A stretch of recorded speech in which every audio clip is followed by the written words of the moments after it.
Regarding the fact checking, I mean, the president clearly said things in these tweets that are not true. Do you not acknowledge that?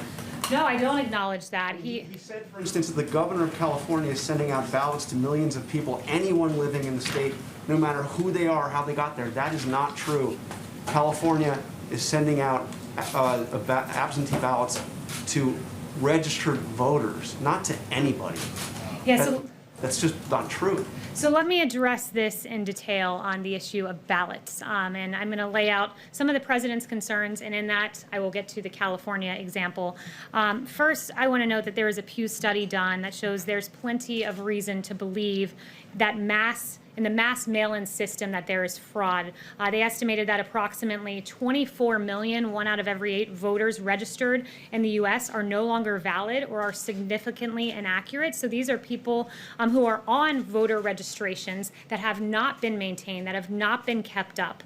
More than 1.8 million have been deceased, they estimated. And then when you look and drill down into some of the examples that we've seen in states, Nevada I read about this last week, and it just really struck me as a perfect example of what the president is concerned about with mail-in ballots and the fraud that can be inherent in that. There were ballots, because Nevada mass mailed them out to voter rolls, that were piling up in apartment complexes, outside of apartment complexes in Las Vegas, sitting around in trash cans. This is how we're protecting ballots. It's extraordinary. Postal workers, one 36-year veteran carrier said she's never seen anything like these influx of absentee ballots.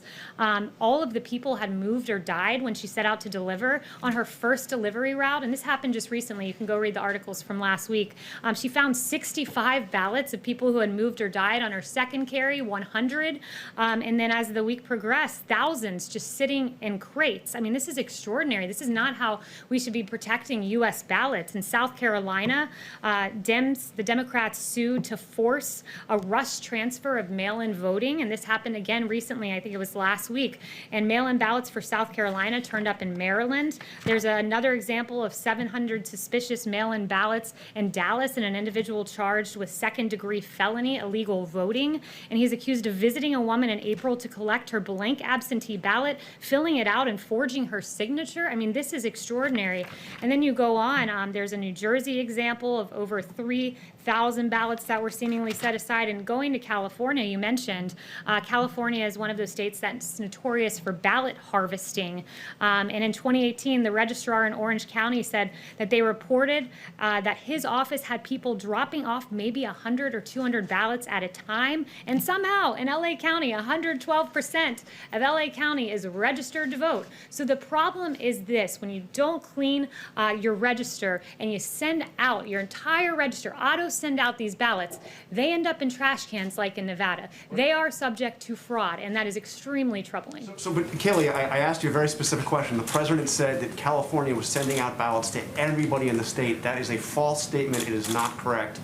Will the president correct that, acknowledge that what he said is simply not true? There is an executive order that was put into place recently by Gavin Newsom that would auto-send to voter rolls, and that would lead to what the president was suggesting. Yes. Excuse me, Kayleigh, to registered voters, it's not to everybody, it's to registered voters. Yeah, to everyone, including dead people on the voter rolls, including to the mysterious 112% in LA County. That's not just everyone. That's everyone plus an extra 12%. And if you're not concerned about that, I'm sorry. I mean, the media is very concerned about the security of our elections, but when it comes to mail-in ballots, all of a sudden, the concern for election security just melts away. But Kayleigh, you yourself have voted by mail. Thank you very much. Right.